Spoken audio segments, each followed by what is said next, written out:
Ćao ljudi, došla sam da sredim ovu mrtvu mačku na svojoj glavi, kako je Marija, koleginica, rekla. Hvala, Marija.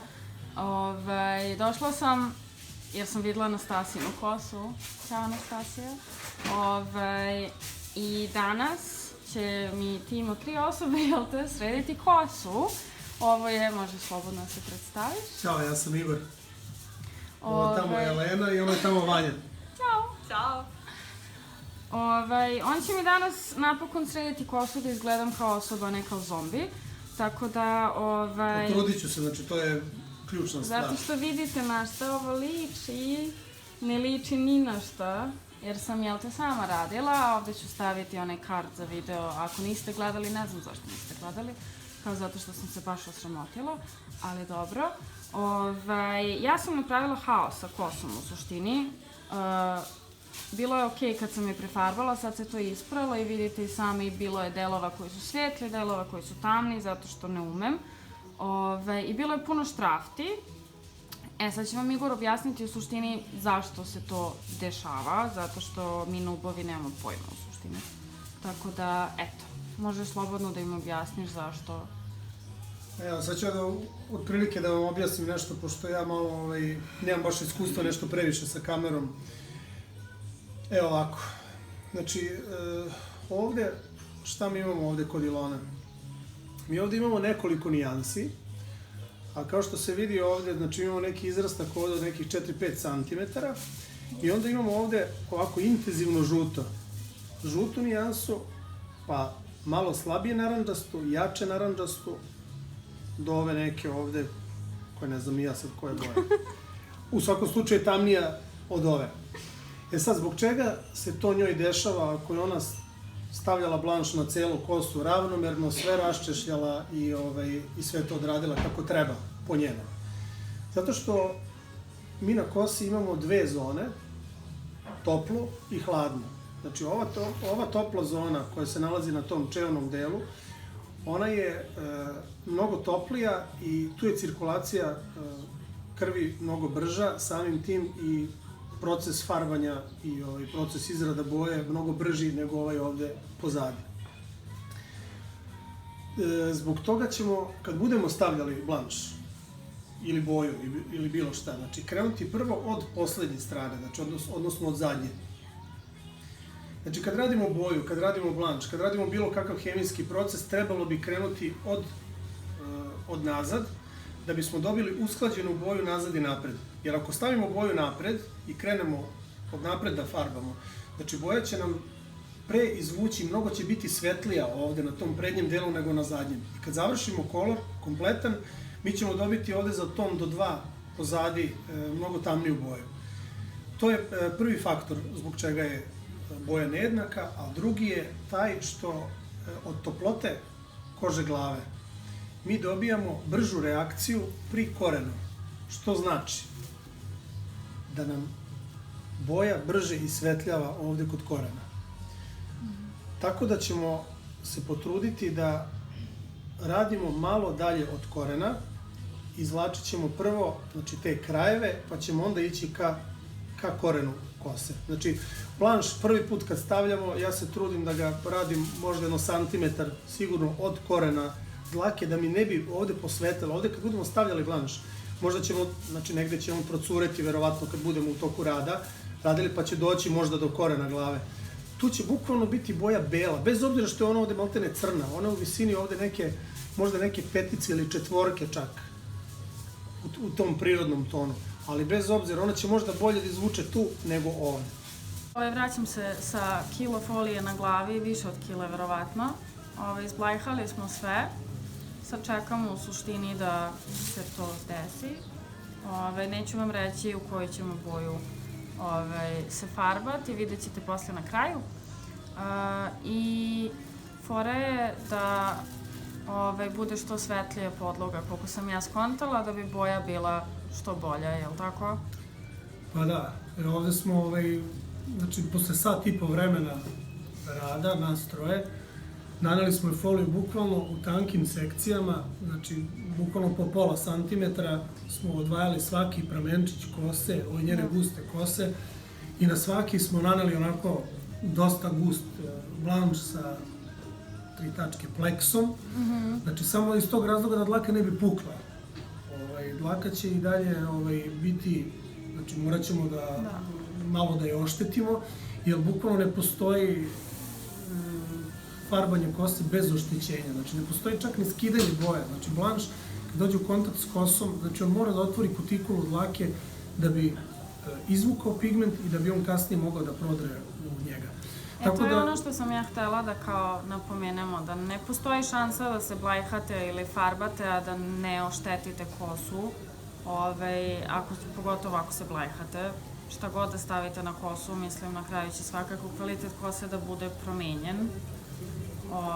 Da, bit će promenjen, ali mi smo to sveli na minimum. Da. Znači, bukvalno na minimum. Znači, radili smo sa najminimalnijim procentom hidrogena, stavili smo sredstvo za zaštitu dlake i stavili smo u foliju da bi se ona fino zagrejala i da bi ona ravnomerno izvukla od korena do krajeva. Koren smo ostavili ovde, ako može da se vidi. Mislim da može. Sad ću da probam da otvorim foliju. Znači, njega ćemo raditi na kraju. Tek kad budemo skinuli svu foliju, kad se bude boja lepo uhvatila, onda ćemo pri kraju samo da stavimo malo, da nanesemo blanš na koren, zato što će on najbrže da prihvati blanš. Znači, ono kao što sam objašnjavao malo pre, zbog te toplote kože glave, on će lepo da izvuče boju. A evo sad ćemo da pogledamo čisto kako to izgleda sad. Ovdje vidite koliko tu ima folija, znači bukvalno je ovo debelo 4-5 cm. Mislim da nazad ima još više. Naslagana folija na foliju. A sad ćemo da vidimo ove prve dole, kako su izvukli, znači ove još malo postoji 2 sata. Ovo je ovdje ispred. Malo samo se okrenemo. Evo ovako. Znači on sad na snimku vidi kao da je beo, ali u stvari nije beo, žućkast je dosta. Što nama za ovu boju koju budemo hteli da radimo neće predstavljati neki veliki problem. Da. Ali kad radite, recimo, kad neko hoće da bude ona siva, onda mora baš belo da se izvuče, jel da? Da. Znači kad se radi, bilo koja boja da se radi, ono što je najbitnije kod svega toga je podloga. Podloga je ta, znači kako pripremite blanš, znači kako postavite kosu, znači podlogu po kojoj ćete da slikate ili da radite. Najbitnija stvar je izvući idealnu podlogu, ako je moguće što više da bude ujednačena boja. I onda posle toga možete da birate, hoćemo li ovde svetlije, hoćemo li tamnije, kako god vam odgovara, bit će super. I sad ćemo da skinemo jedan deo folija koje smo prve odradili. Kao što se vidi, ovde smo stavljali štipaljke. Njih smo stavljali čisto da bi osigurali foliju, jer dešava se često da zbog težine folija, kad se natrpa i blanš i sve to, pogotovo i ovaj pleks, kad se, pošto on daje taj viskozitet, i folija je glađa mnogo i spušta se dole i skida se i spada. Tako da sam s vremena na vreme ovde ubacio po neku štipaljčicu koju ću sada skinem. Verovatno tu postoji još neke, pa će možda da se, vrlo izvesno će se desiti da negde zapne. Znači da dičemo da zapne? Da. Ja ću da skinem sad jedan deo folija koji smo odradili među prvima. Sad, jel ono, možeš ti lagano... Šta? Čekaj da vidimo kako ćemo da izvedemo sad. Ajde, probaj ovako sad lagano nazad. Naranđaste kose smo poprilično dobro izvukli. Ja sam plavuša sad. Da. Evo viš štipaljčice. I ovdje nešto ide teže, znaš, a ide teže upravo zbog ovoga. I posle kažem ne može. Sve može, ali samo da se zna na koji način. Evo ga. Sad ovo sad što se vidi ovdje i ova boja koju su mi dobili, to je neka, da kažem, srednje žuta nijansa. Pogotovo što sad za ovu boju koja je nama potrebna, uopšte ne mora da bude idealno bela podloga. Ja joj ne bi njenu kosu više tretirao blanšem, s obzirom da je ona imala već blanš pre nego što se farbala u bakarnu njenu boju koju je imala. Tako da ja ne bi rizikovao dalje Znači ovde je blanš stajao na ovoj kosi ovde koju vidite nekih 2,5 sata sa fleksom. I sad ću vam to prvo demonstriramo kako to izgleda ta kosa. Uzet ću jedan tanji pramen i ona ima bukvalno elastičnost, ima čvrstinu i ta dlaka ne puca. Evo je. Znači, bukvalno je drugi put blanš stavlja na kosu. S tim što ja ne bih se usudio da držim duže od ove 2,5 sata, niti da stavljam sledeći put blanš. Znači, vidjet ćemo sad sledeći put. Ono što ja njoj preporučujem da ona radi kasnije, to je da ide na neke te pastelnije nijanse koje će moći da održava lakše i da menja češće uz neke prelive. To je ono što savjetujem svima. Sad smo negde na trećini, ja mislim. I malo sam paluša.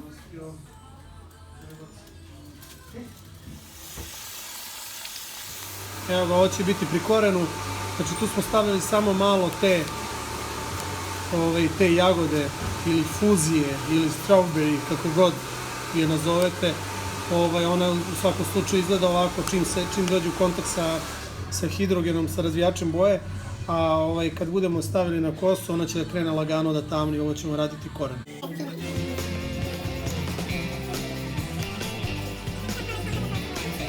Da.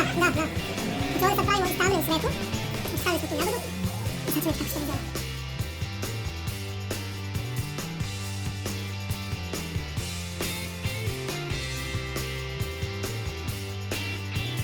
Htela da se javim na brzinu, pokazat ću vam posle i na nekom jačem svetlu. Nemam više mrtvu mačku na glavi i nisam sigurna da je ovo moja kosa uopšte. Ali je predobro i jako sam srećna. Tako da slikat ću vam, to snimit ću vam posle na nekom jačem svetlu, snimit će neko od pozadi da vidite lepo. Završili smo. Videli ste boju. Ovo je naš rezultat. Sad, samo ovdje nam je malo imamo jedan problemčić, pošto ovo svetlo gore koje imamo je plavo. Ubacit ću video kako stvarno izgleda boja. I onda je ovo sad što vidite ovdje, ovo nije žuto, već je ovo stvarno jedna lepa boja jagode. Blaga boja jagode. Ja sam jako srećna, inače znate da sam ultra nepoverljiva za stvari koje su vezane za kosu, telo, šminku i tako to, ali su stvarno pokidali, baš pokidali. Tako da, hvala vam puno svima, zato što ste stvarno sjajni, jer iz one moje kose u ovo za jedan dan, bukvalno, znači jedan dan i kosa mi je super kad je pipnete, bukvalno, znači... Ajmo da pokažemo ljudima bre napolju kako to izgleda. I da se izvinim samo komšinici zbog vremena. Ovo je u hladu. Ćao! Evo je. To je u hladu. Ovo je realna boja. Da. I uvek kad se fotkate i kad gledate fotografije ili snimke, bilo šta, gledajte da boja bude uvek u hladovini. Sad ćemo izaći na sunce i vidjet ćete da će ona već promeniti malo nijansu. Ali ovo je najrealnija boja. Pogledajte sjaj. Imam 3 boje kose. Izgleda fantazija, stvarno. Ajmo, ovo izađemo. Ovo je na suncu.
Rekla sam vam da ćemo snimiti update za kosu. Trebalo je mnogo ranije, ali je i ovo okej, čisto da biste vidjeli kako kosa izgleda posle par pranja. Prva stvar koju želim da kažem jeste da se ona jako lepa boja isprala posle 2 pranja. Znači, posle 2 pranja mi je kosa izgledala ovako. Par puta sam je obnavljala sa nekim color šamponima, ali ništa sad preterano. E sad, da li se kajem što sam izblejhala celu kosu? Verovatno da, zato što mi se kosa nikad nije mrsila u korenu. To je jako nov osjećaj za mene. Da li se kajem što sam se ofarbala u boju koju jesam? Ne, bila sam svesna toga da će se isprati prilično brzo, zato što je pastelna boja i to je prosto kako stvari sa pastelnim bojama idu. Da, snimam selfie kamerom zato što putujem kroz sat vremena, tako da nemam puno vremena. Bitna stvar jeste da sam jako zahvalna tome što imam super podlogu od ispod i da sad mogu na njoj da radim šta god želim. Ukoliko želite da blajhate kosu, farbate su neke šarene boje, imate sve moje preporuke, ali dobro razmislite o tome zato što će svakako kvalitet kose da vam se promeni drastično. Ja sam bila svesna toga, ali nisam bila svesna toga da će biti toliko suva. Sada je ošišana. Htela sam da kažem ošišana, ali...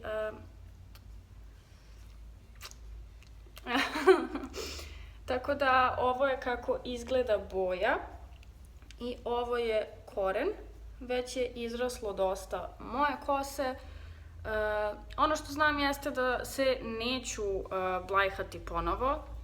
Nadam se nikad. I vraćam se u neku šarenu boju čisto na kratko i onda ću preći u riđu i vraćam se u svoju prirodnu boju kose, a to je crna. Zato što sam sa ovom bojom shvatila da ovo nije moja boja i ne želim da budem plavuša, bilo je zabavno probati, ali nije za mene. Tako da, ukoliko imate neki pitanja vezano za blajhanje kose, održavanje nege i tako to, napišite mi u komentaru pa ću snimiti neki Q&A i to je to, vidimo se.